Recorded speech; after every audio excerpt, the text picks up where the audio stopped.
नमस्कार, न्यूज 11 भारत देख रहे हैं आप। आपके साथ मैं हूं अभिषेक भारती। छठ महापर्व का तो समापन हो गया, लेकिन रांची में फिलहाल छठ को लेकर के सियासत खत्म होती समाप्त होती नजर नहीं आ रही। रांची में एक पीसी कर जेएमएम महासचिव सुप्रियो भट्टाचार्य ने बीजेपी पर जोरदार हमला बोला। उन्होंने बीजेपी पर छठ को लेकर ओछी राजनीति करने का आरोप लगाया है। सुप्रियो ने छठ के दिन की तस्वीरें दिखाकर बीजेपी नेताओं से पूछा कि जो छठ से पहले घाट जलाशयों में उतरने का दावा कर रहे थे, अर्घ्य के समय उनका पैर तक ठीक से नहीं डूबा। खासकर रांची के बीजेपी विधायक सीपी सिंह पर उन्होंने सांप्रदायिक माहौल बिगाड़ने की कोशिश का आरोप लगाया। सुप्रियो ने कहा कि जब से झारखंड में बीजेपी सत्ता से बाहर हुई है, वो बस एक ही मिशन में लगी है, कैसे राज्य में लोगों को आपस में लड़ाया जाए, सांप्रदायिक जहर घोला जाए, लेकिन ये सफल होने वाला नहीं है।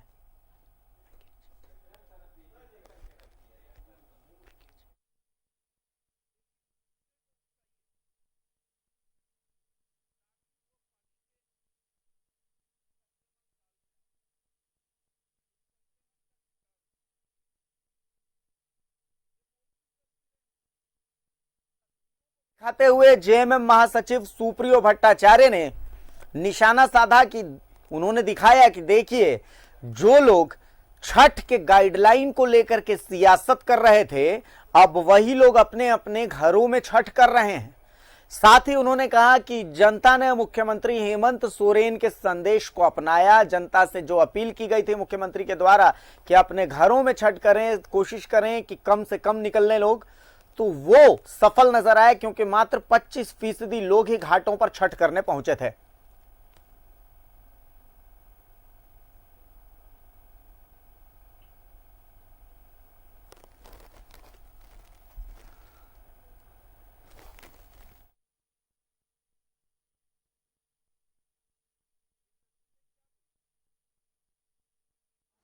उसके कुछ दिन पहले से एक अजीब तरह का सांप्रदायिक माहौल का निर्माण किया गया, और सांप्रदायिक माहौल के निर्माण में जो लोग बढ़ चढ़कर हिस्सा लिए, वो लोग छठ के दिन गायब दिखे।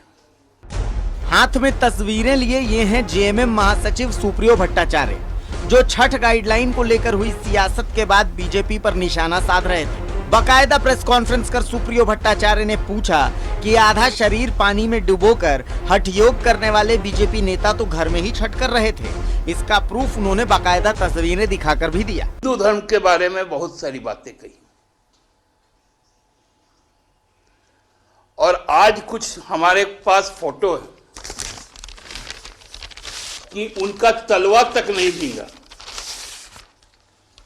और पूरे रांची में सांप्रदायिक माहौल पैदा करने के लिए उन्होंने नदी और घाट पर जाकर छठ पूजा करने को कहा। माननीय मुख्यमंत्री जी ने इस बात को कहा कि आपको इस महामारी में पूर्ण श्रद्धा के साथ पर्व मनाएं, लेकिन संभव हो तो घर पे ही मनाए। लोगों ने इसका स्वागत किया। वहीं उन्होंने बीजेपी पर नेता प्रतिपक्ष न होने को लेकर भी निशाना साधा। सदन कंस्टिट्यूट होता है 4 हिस्सों में। संवैधानिक प्रधान, माननीय राज्यपाल, विधानसभा के अध्यक्ष, सदन के नेता और नेता प्रतिपक्ष। यही तो 4 पिलर है हाउस का। लेकिन इस तरह से घृणा की राजनीति में जो मदमस्त रहने वाले लोग हैं, 10 महीने में उनको अपना नेता तक चुनने को नहीं मिला। चतरा में हुए नक्सली वारदात को लेकर भी सुप्रियो भट्टाचार्य ने बीजेपी को आड़े हाथ लिया। और हमको लगता है कि छठ घाट में इस तरह का पाप ये अपेक्षित भी नहीं था, और जो भी दोषी हैं, आज पुलिस के मुखिया ने इसको बहुत गंभीरता से लिया है। छठ महापर्व का समापन हो गया है, लेकिन छठ को लेकर सियासत खत्म नहीं हो रही। देखना यह है कि ये सियासत आखिर चलती कब तक है। रांची से न्यूज़ 11 भारत के लिए राकेश कुमार की रिपोर्ट। और राकेश हमारे साथ जुड़े हुए हैं, सीधा रुख करते हैं राकेश का। राकेश, छठ महापर्व का समापन तो हो गया, लेकिन छठ को लेकर के जो सियासत है वो तो और चढ़ती ही जा रही है और सियासी पारा भी चढ़ता ही जा रहा है। अगर सुप्रियो भट्टाचार्य के बयान को देखें तो कहीं ना कहीं इस बयान में तो हकीकत भी नजर आती है। हकीकत ऐसे नजर आती है कि जो तस्वीरें उन्होंने दिखाई, चाहे आप हटिया विधायक नवीन जायसवाल की बात करें, चाहे रांची विधायक सीपी सिंह की बात करें, तो दोनों के दोनों ने छठ घाट की जगह अपने घर पर किया। हालांकि उनका एक पक्ष ये भी है कि उनकी जो मांग थी वो ऐसे लोगों के लिए थी जिनके पास ऐसी श्रद्धा नहीं है, जिनके पास ऐसी जगह नहीं है कि वो एक अपने आसपास में कहीं घाट पर जाकर के अपने घरों के अंदर छठ कर सकें, बल्कि उनकी मजबूरी है कि वो एक सामुदायिक जो घाट है वहीं पर जाकर के छठ पर्व करें। अब छठ की श्रद्धा तो ऐसी है कि क्या अमीर क्या गरीब, हर किसी की तरफ श्रद्धा ऐसी ही बनाई रखती है, लेकिन इस सियासत तो फिलहाल लग रहा है कभी आगे भी जाएगी। राकेश, बिल्कुल बात है। देखिए, छठ महापर्व जरूर समाप्त हो गया, खत्म हो गया आज, लेकिन उस पर जो सियासत है वो लगातार जारी है। और छठ के शुरुआत से ही इस पर बीजेपी के तमाम जो बड़े चेहरे हैं, चाहे प्रदेश अध्यक्ष की बात कर ले, सीपी सिंह की बात कर ले, नवीन जायसवाल की बात कर ले, ये लोग सड़क पर उतरकर प्रोटेस्ट कर रहे थे सरकार के उस फैसले का। यहाँ तक कि तालाबों में ये लोग पहुंचे, वहां भी उन्होंने प्रोटेस्ट किया और ये कोशिश बीजेपी की तरफ से की गई कि सरकार किसी तरीके से अपने पूर्व के फैसले से वापस लौटे। सिर्फ विरोध बीजेपी का ही नहीं था, आपने देखा होगा कि जेएमएम के भी कई नेता मुख्यमंत्री से मिले, ज्ञापन सौंपा और उनके तरफ से ये कहा गया कि ये आस्था का महापर्व है, लिहाजा सरकार को थोड़ी छूट देनी चाहिए। सरकार की जो सहयोगी कांग्रेस है उनके भी डेलीगेशन मुख्यमंत्री से मिले, उन्होंने भी इसी तरीके की मांग रखी, जिसके बाद सरकार के तरफ से कुछ छूट दी गई। ये कहा गया कि आप तालाबों में या नदियों में आप अर्घ दे सकते हैं। लेकिन बीजेपी के जो तमाम वैसे चेहरे जो लगातार इसका विरोध कर रहे थे, सरकार के उस फैसले का विरोध कर रहे थे, हालांकि सरकार ने पैंडेमिक को मद्देनजर वो फैसला लिया था, लेकिन बीजेपी के नेता को लग रहा था कि जो सरकार का मुखिया है वो हिंदू विरोधी चेहरा है। तो एक तरीके से सरकार के मुखिया का व्यक्तित्व, उनके चेहरे को हिंदू विरोधी बताने की कोशिश बीजेपी के नेताओं की तरफ से की गई थी। लेकिन जैसे ही छठ हुआ, आपने देखा होगा कि शाम का जो अर्घ हुआ, तो बीजेपी के तमाम वैसे बड़े चेहरे अपने घर में मौजूद थे, उन्होंने घर में ही भगवान की पूजा अर्चना की और अर्घ दिया। तो इससे साफ जाहिर हो जाता है कि सिर्फ सियासी तौर पर इन चीजों को रखने की कोशिश बीजेपी के नेताओं के तरफ से की गई थी। और वास्तविकता में आपने भी देखा होगा कि भारतीय वैसे तमाम चेहरे, चाहे सीपी सिंह की बात कर ले, नवीन जायसवाल की बात कर ले, दीपक प्रकाश की बात कर ले, वो तमाम लोग घर में ही पूजा अर्चना उन लोगों ने किया और भगवान को अर्घ दिया। तो जेएमएम को लगता है कि ये बीजेपी का असली चेहरा था जो लोगों के सामने आ चुका है। और बाकायदा आज प्रेस कॉन्फ्रेंस कर जो पार्टी के केंद्रीय महासचिव हैं, उन्होंने फोटोग्राफ्स भी मीडिया के साथ शेयर किए, उनको दिखाया कि देखिए जो लोग विरोध कर रहे थे सरकार के फैसले का, सड़क पर उतरकर विरोध कर रहे थे, उनका असली चेहरा क्या है। भारती, बिल्कुल राकेश, इसी के साथ साथ चलिए इस सियासत की तो बात हो रही है, इसके अलावा विधानसभा का स्थापना दिवस है।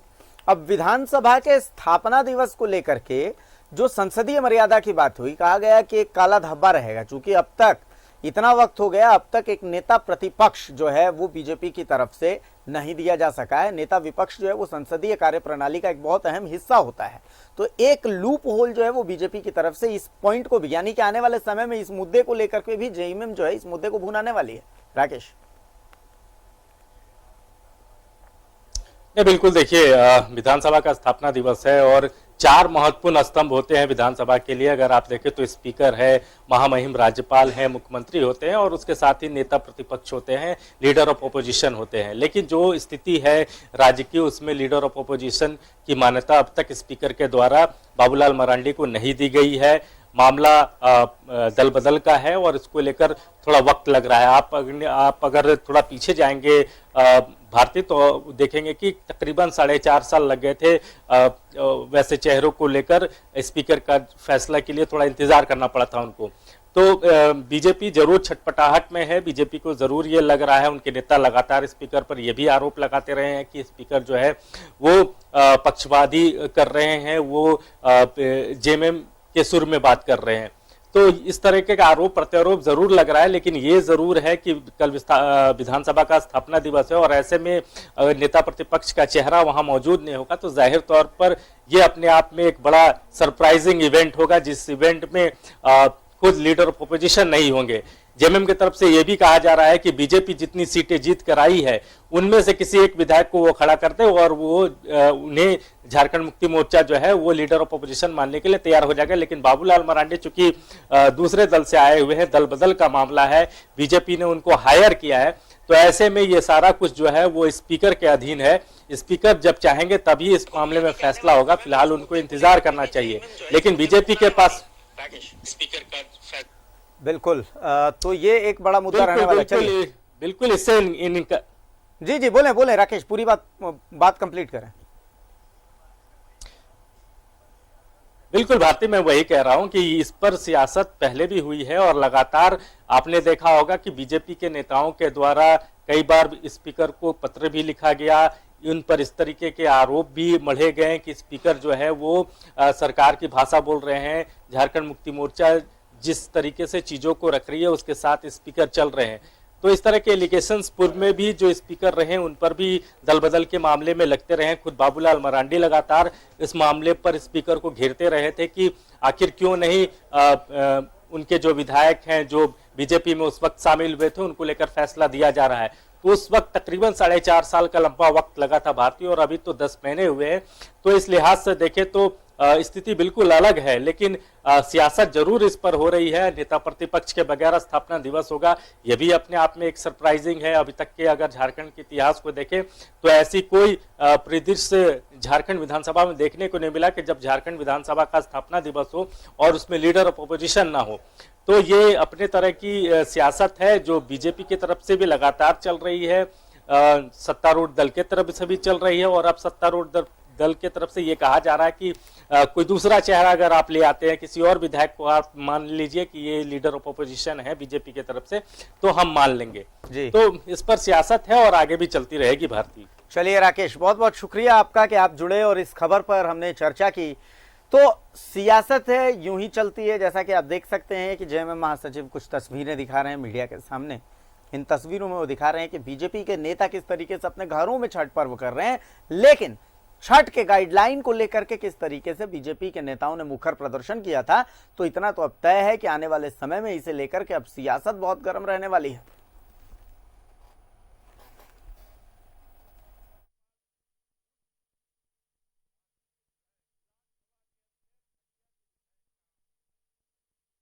झारखंड में लाल आतंक ने एक बार फिर सर उठाना शुरू कर दिया है।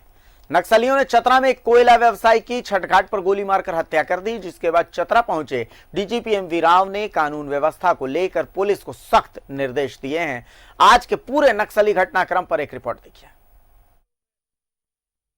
का महापाप, छठ घाट पर हत्या, कोयला कारोबारी की गोली मारकर हत्या। चतरा सिमरिया के तपसा गांव में एक छठ घाट में कोयला कारोबारी मुकेश गिरी की गोली मारकर हत्या कर दी गई। माओवादियों ने इस वारदात को अंजाम दिया है। मौके से पुलिस ने 2 खोखा और नक्सली पर्चा बरामद किया। माओवादियों ने कोयला कारोबारी पर पुलिस मुखबिरी का आरोप लगाया है। इधर घटना की जानकारी मिलते ही मौके पर एसडीपीओ पहुंचे और पूरे मामले की तहकीकात शुरू कर दी है। वही चश्मदीदों का कहना है कि सुबह में घाट पर अर्घ देने का कार्यक्रम चल रहा था। इसी दौरान 3 से 4 माओवादी बाइक से घाट पर पहुंचे और कोयला कारोबारी के गले में 3 गोली मार दी। बाद में माओवादी जिंदाबाद का नारा लगाते हुए मौके से फरार हो गए। बाद में स्थानीय लोगों की मदद से इलाज के लिए अस्पताल में भर्ती कराया गया, जहां इलाज के दौरान उनकी मौत हो गई। घटना दुखद है, चिंतनीय है, और जिन लोगों ने भी इस तरह की कार्रवाई की है उसकी जांच होगी, कौन लोग थे इसके पीछे, और पकड़े जाएंगे, सजा मुकर्रर होगी। और अगर इस प्रकार की कार्रवाई होगी तो कानून जो है अपना सख्त कार्रवाई करेगी। लेकिन एक बात जरूर मैं कहना चाहूँगा, ऐसे मुद्दों पर कौन इसको लाने का काम किया है। वहीं आज ही चतरा में डीजीपी एमवी राव का दौरा भी हुआ था। डीजीपी एमवी राव ने इस दौरान लाल आतंक को ललकारा और पुलिस को कानून व्यवस्था मेंटेन रखने के लिए फ्री हैंड दिया। बता रहा हूं कि इन लोगों को समझ में आना चाहिए कि अगर कोई भ्रम में है तो नंबर 1, ये अभी सिक्योरिटी एस्टेब्लिशमेंट के खिलाफ ये लोग लड़के टिक नहीं पाएंगे। तो देखिए, किसी गांव सुदूरवर्ती ग्रामीण क्षेत्र में किसी निर्दोष निहत्थे को मारने में बहुत ज्यादा बहादुरी की कोई जरूरत नहीं है, ठीक है। और या कहीं जंगली इलाका में कोई रोड बन रहा है, वहां लगा हुआ मशीन जलाने के लिए कोई बहादुरी की जरूरत नहीं है, लेकिन ये लोग टिक नहीं पाएगा। और ये विकास कार्यों में बाधा उत्पन्न करके अपने आप का कब्र खोद रहा है, क्योंकि ये लोगों का विश्वास कभी को खो चुके हैं। बहुत लंबा उनके बारे में लोग बोलना नहीं चाहते हैं। मेरा सिर्फ इतना ही कहना है कि कहीं इनका लोगों के बीच में जो एक भ्रम है कि हमारा समर्थन है या उनको चाहने वाला है, वो भी समाप्त हो गया, क्योंकि अपने आप क्रिमिनल साबित हो गया। गिरिडीह में लाल आतंक का कहर। खेंदवारा पंचायत में नक्सलियों का उत्पात। धर्मपुर नदी पर पुल निर्माण में लगे जेसीबी पोकलेन में लगाई आग। वेलर machine, JCB machine, motorcycle, generator machine भी जलाई। आज लाल आतंक ने कई जगह अपनी धमक दिखाई। गिरिडीह के खेंदवारा पंचायत में नक्सलियों ने उत्पात मचाया। नक्सलियों ने टोको धर्मपुर नदी पर पुल निर्माण में लगे जेसीबी पोकलेन में आग लगा दी। धर्मपुर नदी पर पुल निर्माण कार्य में लगी मशीनों को आग के हवाले कर दिया। इनमें मिला machine, JCB machine, motorcycle, generator machine शामिल है। इतना ही नहीं, नक्सलियों ने मजदूरों का ठिकाना भी जला दिया।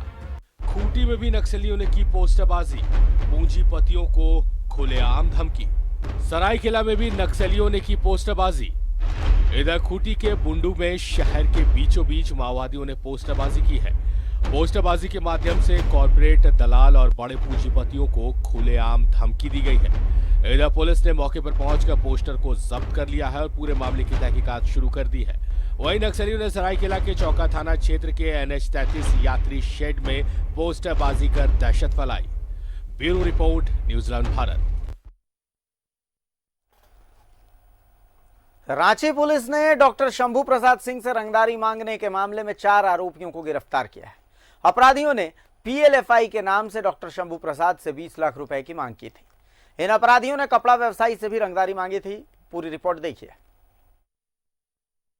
शातिर अपराधियों के द्वारा कांके थाना क्षेत्र के रहने वाले डॉक्टर शंभू प्रसाद सिंह से 20 लाख रुपए की रंगदारी मांगी गई। वहीं गोंदा थाना क्षेत्र में रहने वाले टेंट व्यवसायी से 50 लाख रुपए की रंगदारी मांगी गई, जिस पर संज्ञान लेते हुए पुलिस एक्शन में आई और उसके बाद रांची के साथ गुमला के व्यवसायियों के लिए आतंक का पर्याय बने इस गिरोह का भांडाफोड़ किया। पुलिस की गिरफ्त में आए सभी अपराधियों का आपराधिक इतिहास रहा है और ये सभी जेल की भी हवा खा चुके हैं। इन लोगों ने इस काम का अनुसंधान प्रारंभ किया और बहुत जल्दी बेहतरीन तरीके से, बहुत प्रोफेशनल तरीके से, एविडेंस के साथ इस कांड में शामिल जो लोग थे, इश्तियाक आलम, जुनैद आलम, मुश्ताक अंसारी, शेख अफजल, इन लोगों को गुमला और रांची के विभिन्न जगहों से अरेस्ट किया है। साथ ही इन लोगों का जो बैकग्राउंड है, ये पूर्व में जेल जा चुके हैं, सब प्रोफेशनल क्रिमिनल्स हैं और जिस नंबर से इनको धमकी दिया गया था, जो पंपलेट यूज किया गया था, उसकी भी रिकवरी की गई है। डॉक्टर शंभू प्रसाद सिंह और गोंदा थाना क्षेत्र स्थित टेंट व्यवसायी मोहम्मद इनाउतुल्ला उर्फ बबलू से व्हाट्सएप कॉल और पर्ची के जरिए रंगदारी मांगी गई थी, जिसका उद्भेदन करते हुए पुलिस ने इन्हें रांची और गुमला से गिरफ्तार कर लिया है। शुरुआती जांच में इनका PLFI से कोई कनेक्शन सामने नहीं आया है। रांची SSP ने बताया है कि सभी आपराधिक छवि के हैं। गिरफ्तार अभियुक्तों में 3 छत्तीसगढ़ के रहने वाले हैं, जबकि एक रांची के कांके के रहने वाला है। इन तमाम अपराधियों के द्वारा गुमला के 15 से 20 व्यवसायियों से रंगदारी मांगी गई थी। वहीं इनके पास से 7 मोबाइल, एक बोलेरो, PLFI का पर्चा, ATM कार्ड और एक छोटी सी डायरी बरामद की गई है। एग्जैक्टली ये PLFI से अभी तक से कोई लिंक नहीं मिला है, न किसी और से मिला है। कुल मिला के अभी तक के हम लोगों की इन्वेस्टिगेशन पता चला है कि ये प्रोफेशनल क्रिमिनल है, जो कि इस तरह से, और इसके बाद गुमला में बहुत सारी जगह पे लोगों ने धमकी। बहरहाल पुलिस ने इस मामले का उद्भेदन करते हुए गिरोह का भांडाफोड़ तो कर दिया, लेकिन हाल के दिनों में जिस तरह से राजधानी रांची में रंगदारी को लेकर व्यवसायियों के फोन की घंटी बज रही है, वो कहीं न कहीं पुलिस के लिए भी बड़ी चुनौती है। कैमरामैन दीपक के साथ न्यूजीलैंड भारत के लिए रांची से मोहम्मद इमरान की रिपोर्ट। चले तो इमरान हमारे साथ जुड़े हुए हैं, सीधा रुख करते हैं इमरान का। इमरान, 2 घटनाएं हमने दर्शकों को दिखाई। सबसे पहले हम देखते हैं कि चतरा में छठ घाट पर नक्सली माओवादी एक मर्डर को अंजाम देते हैं हत्या, वो भी छठ घाट पर। दूसरी घटना हम देखते हैं कि किस तरीके से गिरिडीह में जेसीबी मशीन, पोकलेन सब फूंक दी जाती है। तीसरी घटना हम देखते हैं सरायकेला और खूंटी में कि कैसे पोस्टरबाजी होती है, वो भी पब्लिक प्लेस में पोस्टरबाजी होती है, मकसद साफ है कि दहशत फैलाना है। और चौथी घटना हम देखते हैं कि पीएलएफआई के नाम पर रांची शहर में रंगदारी मांगी जाती है 25 लाख रुपए, और जब इस मामले का खुलासा होता है तो सामने आता है कि ये कोई और बदमाश है, असल में पीएलएफआई के नाम का इस्तेमाल किया जा रहा है। तो अब इन तमाम चीजों को एक फ्रेम में जब हम रखते हैं, चूंकि आज चतरा में ये वारदात भी हुई, चतरा में ही आज डीजीपी भी थे, और डीजीपी का हमने देखा है कि खरी उनका निर्देश है कि भाई गोली चलाने में आप परहेज मत कीजिए, अगर हथियारबंद अपराधी दिखता है तो सीधा गोली मार दीजिए। पुलिस को अपना काम करने में कहीं परेशान होने की जरूरत नहीं है, किसी को जवाब देने की जरूरत नहीं है, पुलिस अपना काम अपने तरीके से करे। यानी कि पुलिस को एक तरह से फ्री हैंड दे चुके हैं डीजीपी। इसके बावजूद अगर नक्सल इस तरीके की घटनाएं अंजाम दे रहे हैं तो क्या इसे कहें कि ये फ्रस्ट्रेशन में आकर के अपना अस्तित्व दिखाने की कोशिश है, वो नक्सलवाद जिसकी कमर टूट चुकी है, या फिर यह भी संभव है कि सारी घटनाएं नक्सलवादी ही नहीं कर रहे बल्कि कुछ घटनाएं इधर उधर से भी हो रही हैं? इमरान। देखिए बिल्कुल अभिषेक जी, हाल के दिनों में या फिर इधर की जो घटनाओं का जिक्र कर रहे हैं, चाहे वो चतरा के हो, सरायकेला के हो, चाहे वो रांची की घटनाओं को जोड़ करके देखें, तो इन तमाम घटनाओं में एक चीज साफ तौर से देखने को मिल रहा है, जो उग्रवादी ग्रुप है, जो कि माओवादी से अलग होकर के पीएलएफआई, जेजेएमपी या फिर टीपीसी जैसे जो संगठन है, ये इन दिनों काफी सक्रिय दिखाई दे रहे हैं। लगातार अलग अलग जगहों पर अपने स्तर से ये लोग लेवी वसूलने को लेकर के जहां कंस्ट्रक्शन साइट पर वहां पर आगजनी की घटनाओं को अंजाम दे रहे हैं, तो पोस्टरबाजी की घटना करने से भी जो है वो लगातार करते हुए नजर आ रहे हैं। तो वहीं राजधानी रांची में कई व्यवसायियों को रंगदारी मांगने के लिए पीएलएफआई का नाम का सहारा भी लिया गया था। कुछ जगहों पर पीएलएफआई के उग्रवादी होने के भी सबूत मिले हैं कि हाँ, पीएलएफआई उग्रवादियों के द्वारा घटना को अंजाम दिया गया है, लेवी मांगी गई है, फिरौती मांगी गई है। लेकिन कुछ जो घटनाएं थे, जैसे डॉक्टर जो शंभू प्रसाद सिंह के जो जिस तरह से रंगदारी मांगी गई थी, इस पूरे घटना में अपने आप को पीएलएफआई का उग्रवादी जरूर बता रहे थे, लेकिन जब इनकी गिरफ्तारी हुई तो पता चला कि ये पीएलएफआई उग्रवादी है ही नहीं, ये सभी एक शातिर अपराधी है जो कि रांची से लेकर के गुमला तक के इनके अपने जुड़े हुए थे। और इन लोगों ने बड़ा जो है दहशत फैलाने के उद्देश्य से या फिर दहशत को अपने दबदबा दिखाने के उद्देश्य से पीएलएफआई का नाम लिया, और पीएलएफआई का नाम से लेटर हेड के माध्यम से पैसे मांगने के, एक व्यवसाय से जहां डॉक्टर से मांगे गए थे 20, तो वहीं कपड़ा व्यवसाय से मांगे गए थे तकरीबन 50 लाख रुपए। तो इसी तरह से खूंटी में भी अगर हम देखें तो खूंटी में भी कोई माओवादी संगठन बहुत ज्यादा एक्टिव आपको इन इलाकों में नहीं देखने को मिलेंगे। यहाँ पर भी आपको पीएलएफआई जैसे जो उग्रवादी संगठन है, वो वैसे संगठन जो आपराधिक लोगों को अपने गिरोह में शामिल करता है और इस गिरोह के माध्यम से उसको एक बैनर देता है, उसे एक संगठन खड़ा कराता है, उसको अपने आप को पीएलएफआई उग्रवादी कहलाए जाते हैं। और ये लोग लगातार रंगदारी, चाहे वो जमीन कब्जा हो या फिर फायरिंग करके किसी को दहशत फैलानी हो, इन घटनाओं को अंजाम दिया जाता है। तो अब जब राज्य की पुलिस लगातार इस दिशा पर देख रही है, जैसे आज चतरा में एक घटना हुई, छठ घाट में हत्या हो गई दिन दहाड़े, इसके बाद से ही पूरी पुलिस महकमा इस बात को मान के चल रही है कि जो उग्रवादी संगठन है, माओवादी से हट करके, माओवादियों से हम जंगल में जरूर लड़ रहे हैं, लेकिन ये शहरी क्षेत्र में और वैसे इलाकों में उग्रवादी संगठन काफी सक्रिय हो गए हैं, जो लगातार पिछले कई महीनों से शांत थे। इसके पीछे की एक वजह यह भी हो सकती है अभिषेक, कि जिस तरह से लॉकडाउन था, लॉकडाउन के बाद हर एक चीजें अनलॉक हुई है, तो लोगों के पास, उग्रवादी संगठन के पास भी अब उतने पैसे नहीं रहे कि वो अपनी संगठन को संचालन किया जा सके, अपने संगठन को चला सके। इसलिए अपने संगठन को फिर से एक जमीन पर लाने के लिए, धरातल में लाने के लिए इस तरह की जो आपराधिक गतिविधियां हैं ये जरूर बढ़ी है। लेकिन आपको याद होगा कि राजधानी रांची में भी पिछले दिनों जो उग्रवादी संगठन से जुड़े जो 5 उग्रवादी थे, उनकी गिरफ्तारी हुई है, उन्हें जेल भेजा गया। आज उग्रवादी के नाम पर 4 लोगों को गिरफ्तार किया गया है। तकरीबन ये एक सप्ताह के अंदर में अब तक 10 लोगों की गिरफ्तारी हो चुकी है। इसी तरह सरायकेला, जमशेदपुर, चतरा आ जाइए, चतरा, इन तमाम जगहों पर अगर आप देखेंगे तो कहीं ना कहीं जब आपराधिक गतिविधियां बढ़ रही है तो उनकी गिरफ्तारी भी हो रही है। अब जब डीजीपी साफ शब्दों में कह रहे हैं कि आपको गोलियां चलाने से कुरेज नहीं खाने चाहिए, आपको गोलियों की गिनती करने की जरूरत नहीं है, जो होगा झारखंड पुलिस के मुखिया जो हैं वो देख लेंगे। साथ ही साथ रांची एसएसपी ने भी साफ तौर से उग्रवादी संगठन जो है पीएलएफआई के दिनेश गोप और चूहा जायसवाल, ये दो ऐसे अभी प्रमुख नाम हैं जो कि टॉप मोस्ट में चल रहे हैं रांची एसएसपी के। साफ तौर से इन्होंने कहा है कि अगर ये दोनों जहां भी है, अगर वो जानते हैं कि वो जंगल में छिपे हैं और ये सोच के चल रहे हैं कि वो पकड़े नहीं जाएंगे, तो वो सबसे बड़ी भूल है, क्योंकि रांची पुलिस हर संभव प्रयास कर रही है कि दिनेश गोप और जायसवाल, चूहा जायसवाल को जल्द से जल्द पकड़ सके। रांची पुलिस ने यह भी कहा है कि अगर इनके तरफ से रांची पुलिस पर एक भी फायरिंग की जाती है तो कहीं ना कहीं इन अपराधियों को मार गिराया जाएगा।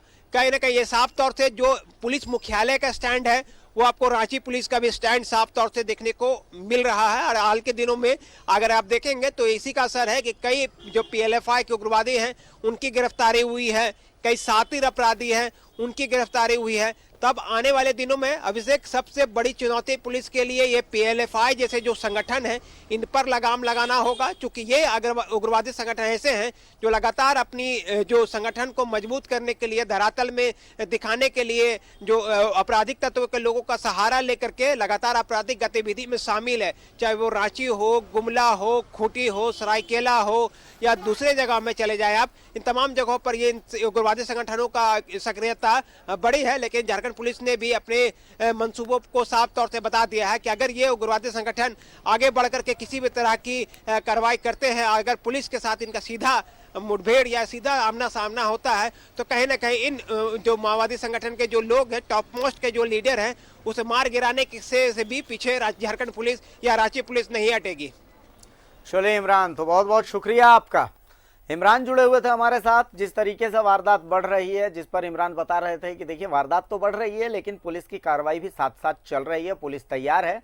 अगर ये फ्रस्ट्रेशन की कार्रवाई है, फ्रस्ट्रेशन की कार्रवाई अपना अस्तित्व जताने की कोशिश है, हमें डरना नहीं, हमें बस पुलिस का साथ देना है। फिलहाल यहाँ पर एक छोटा सा ब्रेक लेते हैं। ब्रेक के बाद जब वापस आएंगे तो हम आपको दिखाएंगे कि कहाँ शिकंजे में फंस गया है गौतम।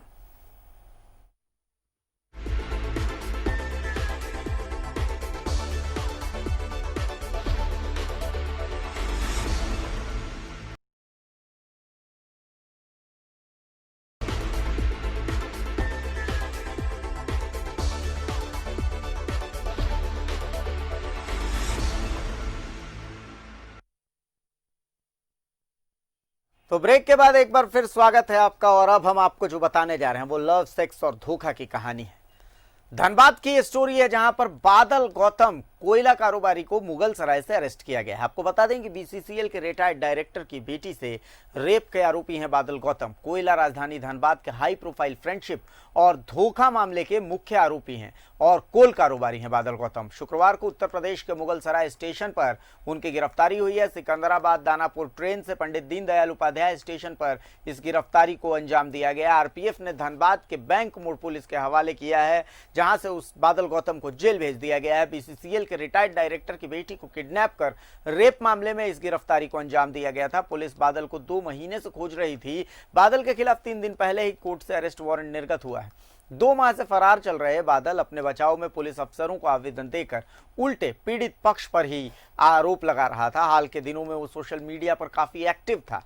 पुलिस की टेक्निकल टीम ने बादल पर लगातार नजर रखी हुई थी। बादल की ओर से कोर्ट में अग्रिम जमानत की अर्जी भी दी गई है। मामले में सुनवाई भी हुई है।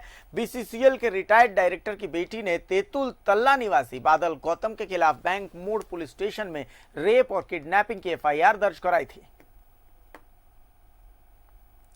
तो ये फिलहाल हम आपको बता रहे हैं बादल गौतम, धनबाद के लिए एक बड़ा नाम, कोयला कारोबार में एक बड़ा नाम। और ये लव स्टोरी ऐसी है जिसमें कई सारे ट्विस्ट हैं, बहुत सारे ट्विस्ट के साथ ये एक ऐसी लव स्टोरी है जहां फिलहाल एक आशिक बादल गौतम फिलहाल सलाखों के पीछे है।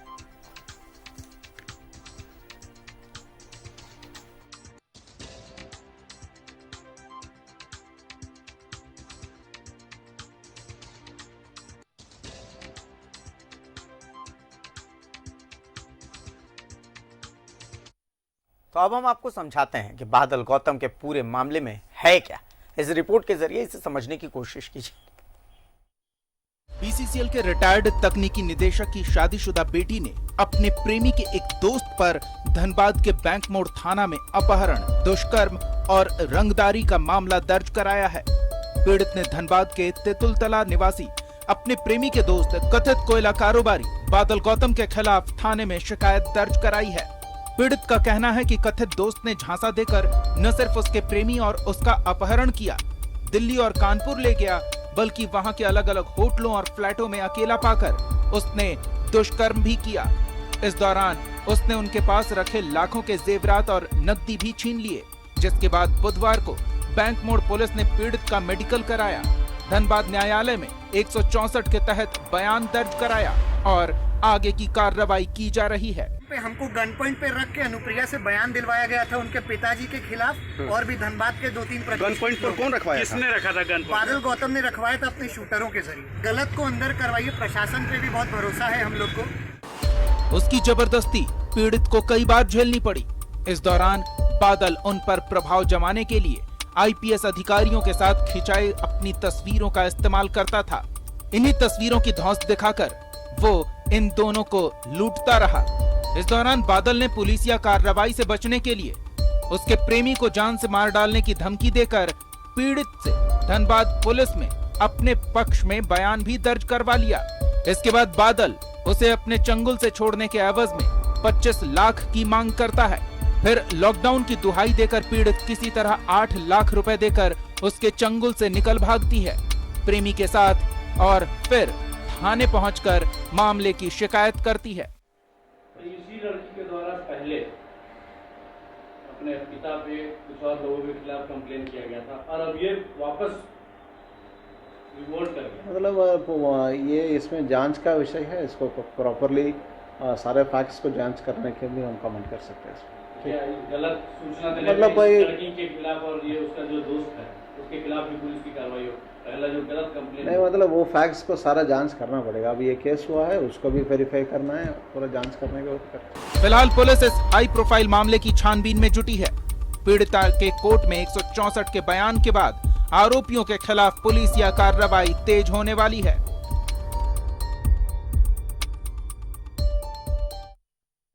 और धनबाद से अरुण बर्नवाल हमारे साथ जुड़े हुए हैं। बड़ा ट्विस्टेड केस है अरुण, अगर इसे समझने की कोशिश करें तो जितना मैं इसे समझने की कोशिश कर रहा हूं, शायद लोगों के साथ भी यही हो रहा होगा कि जितना इसे समझने की कोशिश कर रहे होंगे उतने उलझती जा रही होगी इसकी गुत्थी। इसलिए भी उलझती जा रही होगी क्योंकि अभी जो पीड़िता है उसके प्रेमी की हम बाइट सुन रहे थे। वो बाइट में कहता है कि गन पॉइंट में उसे रख करके बादल गौतम ने, और उसके बाद फिर बयान दिलवाया था लड़की से अपने पिता के खिलाफ, पहली चीज। दूसरी चीज, लड़की जो है वो काफी समय तक बाहर रही थी, जिस दौरान वो बाहर रही कहा जा रहा है कि अलग अलग जगहों पर उससे दुष्कर्म किया गया। फिर सवाल कई सारे ऐसे उठ जाते हैं कि इतने दिनों तक वो लड़की चुप क्यों थी? क्या इतना ज्यादा खौफ था कि भाई उस लड़की को मजबूरन चुप रहना पड़ा? आखिर अब तक जो सामने आ रहा है, क्या कुछ सामने आ रहा है अरुण, अगर इसे समझने की कोशिश करें आपकी तरफ से तो?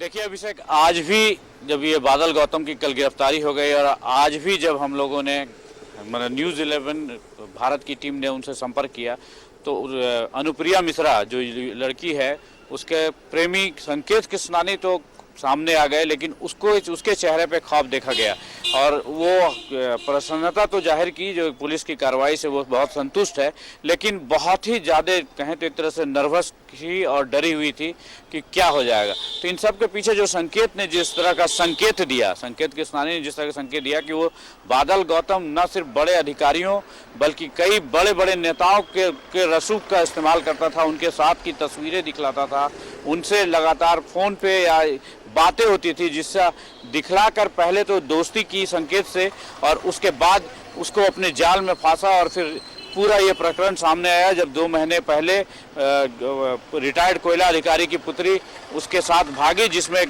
संकेत किसनानी भी साथ में था, और जब सारा घूमते फिरते दिल्ली पहुंचे उसके बाद उसका असली चेहरा सामने आया।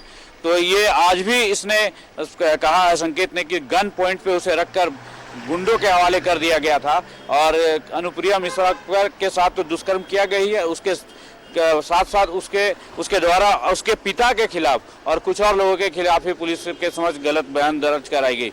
तो बहुत कुछ ये कहे तो दोस्ती में जालसाजी का मामला साबित हो रहा है।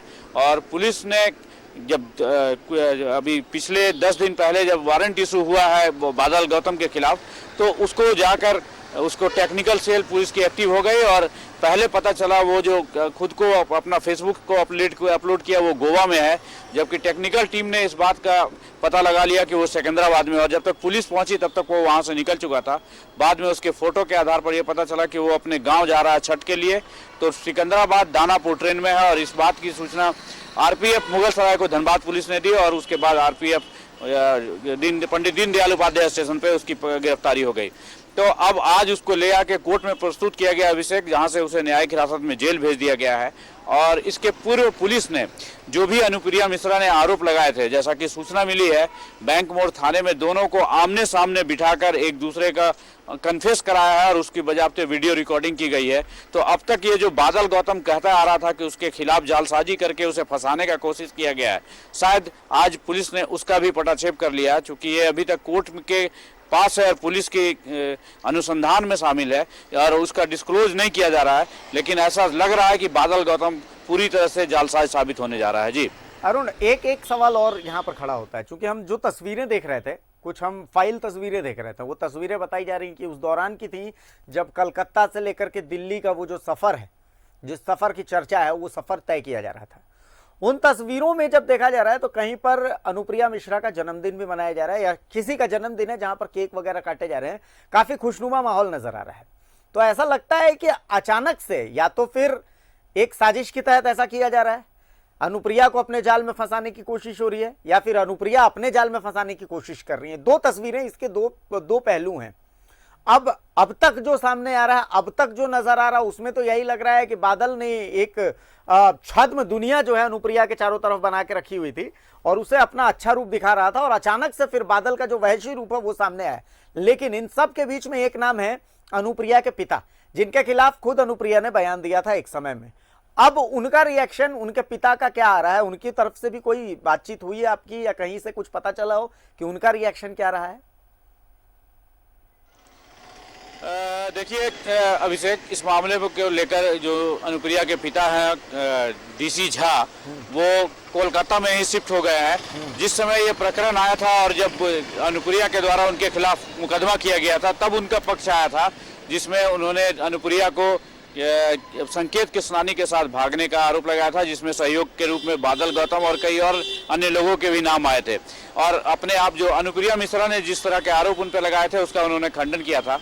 और जिसकी बाद में पुष्टि जब ये जो दिल्ली के कलकत्ता से दिल्ली पहुंचने के बाद का जो वारदात है, उसके बाद जब अनुप्रिया मिश्रा किसी तरह धनबाद पहुंची अपने प्रेमी के साथ, और यहाँ आकर जब उसने कहा कि उसके प्रेमी को गन पॉइंट पे लेके उसके पिता के खिलाफ और अन्य लोगों के खिलाफ कंप्लेन कराया गया, तो वहाँ पे मामला कुछ अलग ही दिखा। हालांकि डीसी झा अभी भी इस मामले में चुप हैं, उसके पिता, और वो कोलकाता में ही है। कोशिश की जा रही है लेकिन अब लग नहीं रहा है। आज जैसा उसके प्रेमी संकेत किसनानी से हम लोगों ने बात की है कि अब अगला कदम क्या होगा और कहाँ जाएगी अनुप्रिया, तो उसने स्पष्ट रूप से कहा कि चूंकि इस मुहिम को इसके खिलाफ जो उन दोनों ने साथ अपना स्टेप उठाया है, तो इसको जब तक अंजाम तक नहीं पहुंचाएंगे तब तक हम लोग दोनों साथ रहेंगे।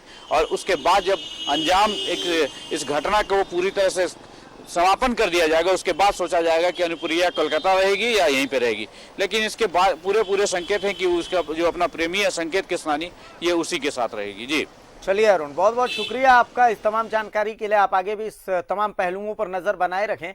दर्शकों तक इस खबर के तमाम अपडेट्स हम आपके द्वारा पहुंचाते रहेंगे। तो कुल मिलाकर के बड़ा ही कंफ्यूजिंग केस फिलहाल ये हो चुका है। अब देखना यह है कि इसमें बहुत सारी परतें खुलेंगी। बादल गौतम से भी अभी पूछताछ होगी। बादल गौतम का क्या पक्ष रहने वाला है, ये बड़ा महत्वपूर्ण रहने वाला है। और एक और सवाल हो जाता है कि डीसी झा साहब फिलहाल इस मामले पर चुप हैं, तो आखिर उनकी चुप्पी का राज क्या है, आखिर वो क्यों चुप हैं? बहुत सारे ऐसे सवाल हैं जिनके जवाब फिलहाल वक्त के पास ही मौजूद हैं।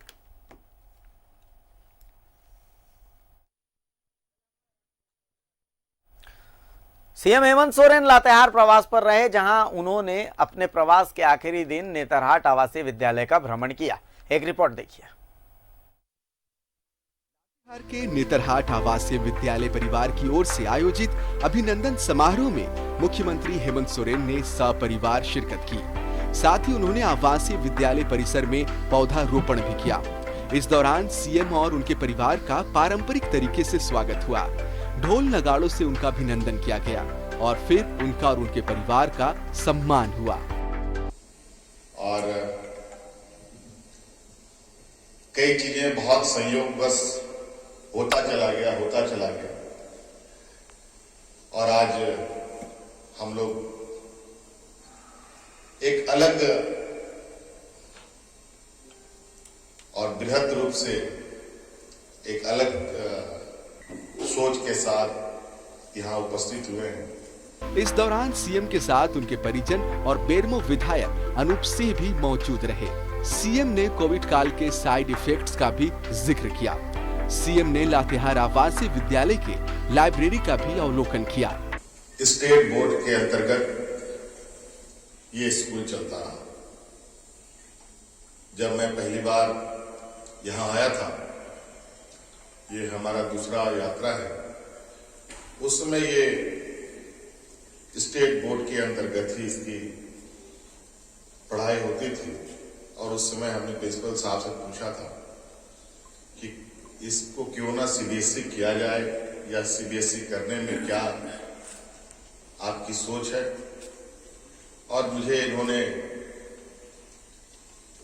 उसी समय बताया था ये बहुत जल्द होना है और आज ये पूरी तरीके से स्कूल सीबीएसई में बदल चुका। सीएम 3 दिवसीय लातेहार प्रवास पर थे। आज उनके 3 दिवसीय इस लातेहार प्रवास का आखिरी दिन था। लातेहार से न्यूज़ 11 भारत के लिए अतुल के साथ रांची से विपिन उपाध्याय की रिपोर्ट।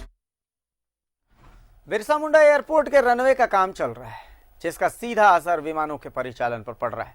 विमानों के समय सारिणी में बदलाव की जानकारी नहीं होने से यात्रियों को परेशानी हो रही है। एक रिपोर्ट देखिए।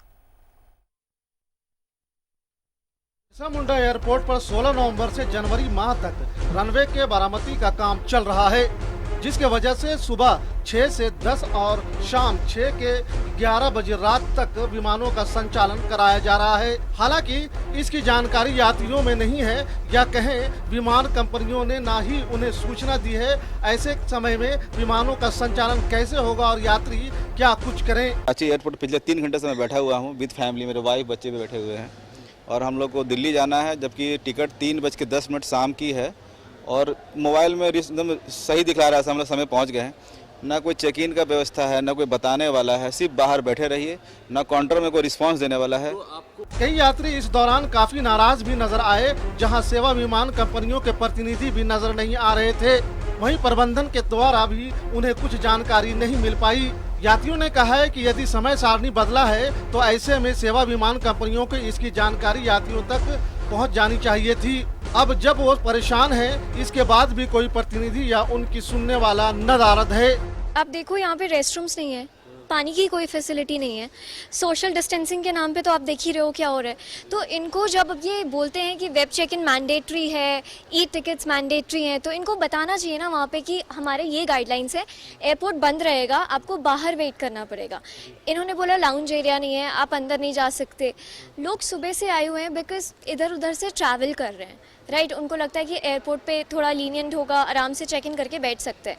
फ़ोन्स डिस्चार्ज होने वाले हैं लोगों के, कोई फैसिलिटी नहीं है, कुछ नहीं है, काउंटर तो बंद ही है सुबह से। बदलते हुए समय सारणी के साथ सेवा विमान कंपनियों को भी सजग रहने की जरूरत थी। जहां पहले से निर्धारित विमानों को पुनः निर्धारण किया गया, तो ऐसे में यात्रियों को भी इसकी जानकारी पहुंचाई जानी चाहिए थी, ताकि एयरपोर्ट पर इस तरह की समस्याएं देखने को न मिले। सहयोगी मंटू के साथ न्यूज़ 11 भारत के लिए आयुष चौहान की रिपोर्ट।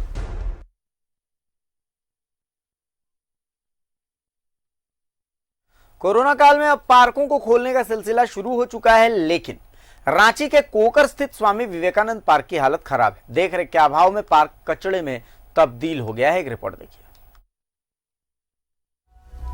लोगों की सुविधा के लिए रांची नगर निगम द्वारा साल 2018 में इस पार्क का निर्माण लगभग 2 करोड़ की लागत से किया गया।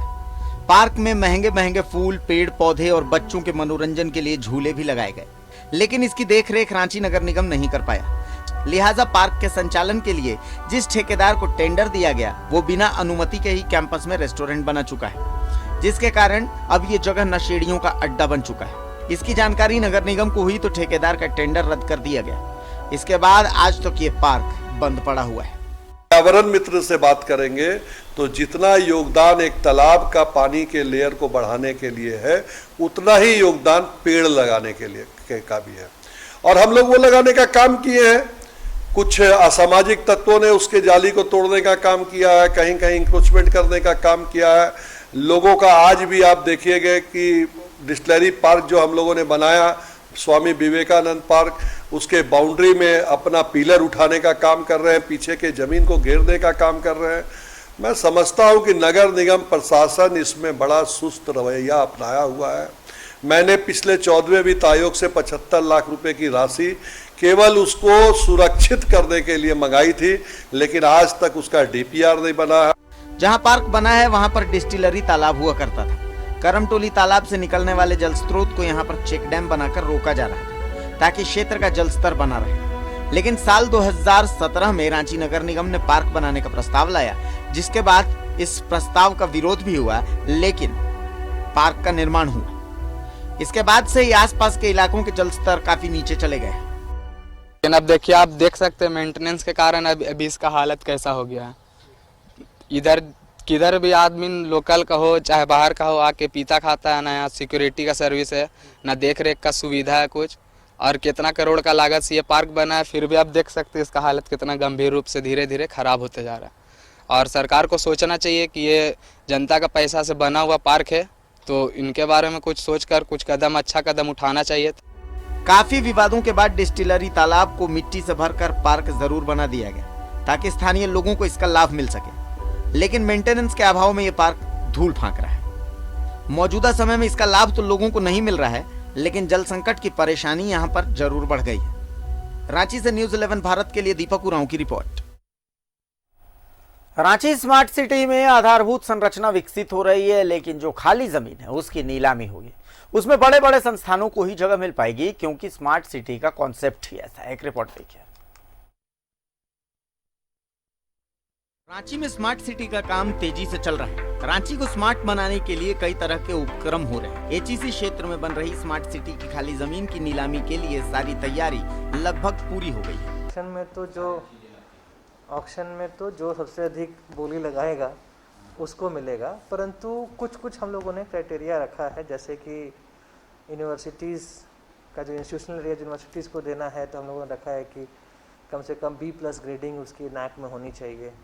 अगर कोई स्कूल का है तो स्कूल CBSE ICSE अगर एफिलिएटेड है तो उसमें कम से कम 2500 बच्चे पढ़ने होने चाहिए। तो एक स्तरीय संस्थान यहाँ पर आए, वो हम लोगों ने सुनिश्चित किया हुआ है। रांची स्मार्ट सिटी एचईसी इलाके के 656 एकड़ क्षेत्र में विकसित हो रहा है। इनमें से लगभग 375 एकड़ जमीन पड़ती है, जिसको नीलाम किया जाएगा। ये नीलामी एक बार में नहीं, विभिन्न चरणों में होगी। अधिक बोली लगाने वाले को जमीन मिलेगी, उनमें भी कुछ खास क्राइटेरिया निर्धारित किया गया है। कॉर्पोरेट हाउस की चलती होगी, यानी सामान्य के बूते की बात नहीं है। कोई रैंडम आदमी नहीं लेके चला जाए जमीन को, जिसके पास एक्सपीरियंस हो, उस तरह का हम लोगों ने सिस्टम बनाया हुआ है, सो दैट कि स्तरीय जो एक कॉन्सेप्ट है कि एक विश्व स्तरीय टाउनशिप डेवलप हो, उसी के अनुरूप से हम लोगों ने सारे कंडीशंस रखे हुए हैं। जी बिल्कुल, इसमें तो कई तरह के लैंड्स हैं, रेजिडेंशियल है, इंस्टीट्यूशनल है, कमर्शियल है, ऑफिस स्पेस के लिए है। रांची स्मार्ट सिटी क्षेत्र में जो पड़ती जमीन है उसकी नीलामी होगी और इस जगह पर बड़े बड़े कॉरपोरेट हाउसेस या इंस्टीट्यूशंस के दफ्तर खुलेंगे। विभाग का प्रयास है कि वर्ल्ड क्लास सिटी की तरह इस क्षेत्र को विकसित किया जाए और यह प्रक्रिया जल्द शुरू होगी। कैमरामैन राजा के साथ राजेश कुमार, न्यूज़ 11 भारत, रांची। यूजीसी के नियमानुसार विश्वविद्यालयों में 30 विद्यार्थियों पर एक शिक्षक होना चाहिए, लेकिन रांची यूनिवर्सिटी में शिक्षकों की संख्या में कमी होती जा रही है। हर साल शिक्षक रिटायर हो रहे हैं, वहीं दूसरी तरफ बैकलॉग वैकेंसी भी पेंडिंग है। झारखंड में 7 विश्वविद्यालय है, जिनमें सबसे पुराना विश्वविद्यालय रांची विश्वविद्यालय है। राज्य विश्वविद्यालय में शिक्षकों की भारी कमी होती जा रही है। यहाँ बैकलॉग शिक्षकों की नियुक्ति लगभग 268 है, जिसमें से सिर्फ 46 शिक्षकों की नियुक्ति की गई है। ऐसे में विद्यार्थियों के पठन पाठन में परेशानी हो रही है। राज्य विश्वविद्यालय के कुलपति डॉक्टर रमेश कुमार पांडे ने बताया कि बैकलॉग वैकेंसी काफी सालों से पेंडिंग पड़ी है। बैकलॉग वैकेंसी काफ़ी वर्षों से है। हम लोगों ने 268-69 वैकेंसीज के लिए जेपीएससी के पास 2017 में वैकेंसियां भेजी थी और अभी वर्तमान में 4 विषयों में ही हमें रिकमेंडेशंस प्राप्त हुए हैं। तो जिन 4 विषयों में रिकमेंडेशंस प्राप्त हुए हैं उनकी नियुक्तियां हम लोग कर रहे हैं। राज्य यूनिवर्सिटी में 1992 के बाद टीचर्स के पद सृजित नहीं किए गए। राज्य विश्वविद्यालय में शिक्षक विद्यार्थियों का प्रतिशत यूजीसी के मापदंड के अनुसार नहीं है, मतलब 30 विद्यार्थियों पर 1 शिक्षक है। और यही वजह है कि राज्य विश्वविद्यालय में अभी वर्तमान में 538 शिक्षकों की जरूरत है। सृजित नहीं हुए हैं, तो जो भी वैकेंसियां हैं वे उस समय जो पद हैं उन्हीं के आधार पर पद हैं, जबकि विद्यार्थियों की संख्या में काफ़ी वृद्धि हो गई है। विद्यार्थियों की संख्या में वृद्धि होने का परिणाम यह रहा है कि यूजीसी के जो मानक हैं, जिसके अनुसार 30 विद्यार्थी पर 1 शिक्षक होना चाहिए, उसका अनुपालन हम नहीं कर। राज्य विश्वविद्यालय में लगभग 35,000 विद्यार्थी अध्ययन करते हैं। इसके साथ साथ शिक्षकों की वैकेंसी भी लंबित पड़ी है। जरूरत है विश्वविद्यालय और कॉलेजों को ज्यादा से ज्यादा शिक्षक मिले, जिससे कि पढ़ाई का स्तर और बेहतर हो सके। रांची से न्यूज़ 11 भारत के लिए कैमरामैन अविदास के साथ अंजनी की रिपोर्ट। तो इस बुलेटिन में खबरों का सिलसिला फिलहाल यहीं तक। नमस्कार।